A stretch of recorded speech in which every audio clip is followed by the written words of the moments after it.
In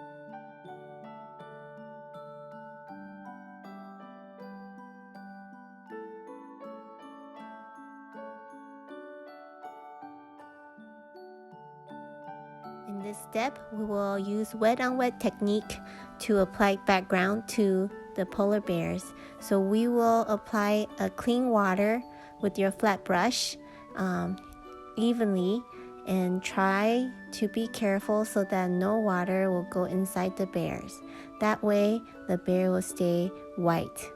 Okay, now I'm just adding water to the blue paint to activate it, and after that I am going to apply the blue paint to all the areas I just wetted, being careful not to go inside the bear so that the bear can stay white. Okay, so you can take some time to do this, and even if you accidentally went inside, you can use a paper towel to dab it away very easily. Afterward, you can add some purple or other colors that you liked to make your sky more interesting. And now I'm adding salt to it to make the snow texture. Okay, so that's that. Now I'm going to do the same thing to the ground. I'm applying clean water to the foreground part. Okay, now I'm going to apply purple paint to the snowy foreground. We know that snow is white, but the purple will add color and shades to it. Afterward, you just want to blow dry it. Make sure it is really dry before you move on to the next step. In this step, we will dilute the brown colors by adding lots of water to the brown and bring that mixture to the clear palette and continue to add more water to it. I chose the brown for the shades on the polar bears because it's a warm color compared to the cool blue and purple. That way, the polar bears will appear more warm and cuddly. You can see I'm applying clean water with my size 10 brush to the big polar bear. I'm wetting all the areas so later on the shadow will blend beautifully. Then I'm using my size 2 brush to grab some of those very light brown mixture we made. So I'm applying shadows in these areas to make the polar bear looks more three-dimensional. After that, I'm just using clean water with my size 2 brush to blend out the brown color I just applied. That way it's not too dark, and you will have light and dark shadow variation on your polar bear. Afterward, you can grab more of the brown mixture and go back to darken the areas you want. Just remember, you can always smooth out the edges by applying clean water with your brush, okay, to smooth out the transition between light to dark. Okay, all right, I'm just doing some final touches. Now I'm going to apply shadow to the back leg area. So again, I wetted it with the clean water, and now I'm going back to grab some of those light brown, and I'm just gonna apply shadow to areas that's overlapped by the little polar bear and area that's closer to the front legs.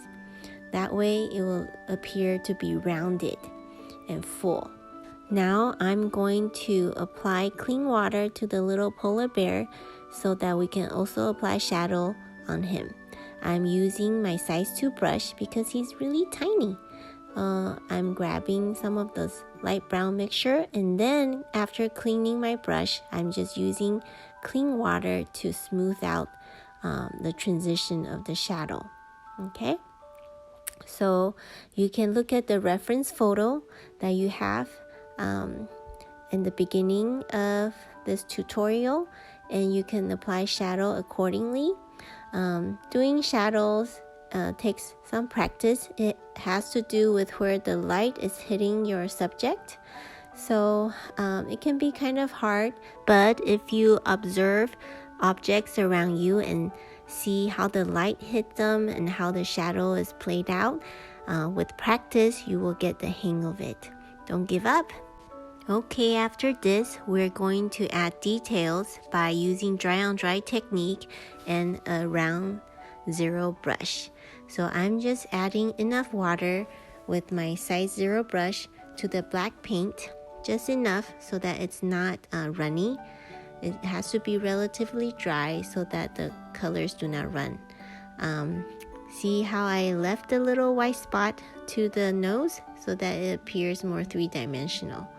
So now I'm just going to all the black areas, the eyes, and inside the ears and the mouth, and I'm just applying darker shades to the inside the toes. Okay, so that's that, and we can go back and add more shadow to areas you feel like you want it to be darker. You can accentuate your painting this way. So watch how I'm going back to the areas between the legs. They should be darker than the area around them. Okay, and I'm again smoothing it out with clean water afterward so that the transition can be smooth. So I'm going to accentuate the shadow around the little polar bear as well, because he's stepping onto the big polar bear, so the area underneath it should be darker. Okay, and then watch how I'm also using clean water to smooth out the transition so it's not too sharp. Okay, so like I said, you can continue this process until you're happy with how your shadow is turning out. Okay, but remember, after you apply the darker shadow, you always want to follow it with some clean water on your brush to smooth out the color, unless you really want it to be sharp. Okay, now we will dry our painting. We'll use the blow dryer to make sure all the paint is dry, and before we do anything else. Okay, so now it is dry.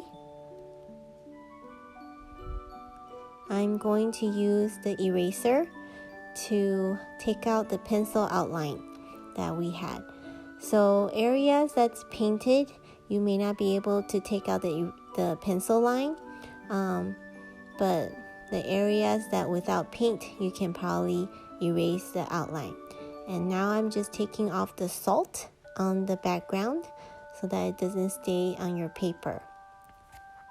Now that it's completely dry, you can see how the colors are turning out. The watercolor usually dry lighter than it first appeared to be when you just apply it. So now I'm just going back to accentuate some of the shadow part to make it pop a little bit more.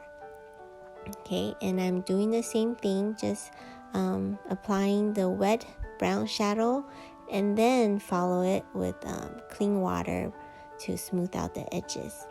So here's our polar bear painting. I see that the little polar bear really trusts the big polar bear. It's having fun by climbing onto it, and that it's seeking protection and comfort from the big polar bear. Our God can protect us and also give us comfort anytime. Enjoy!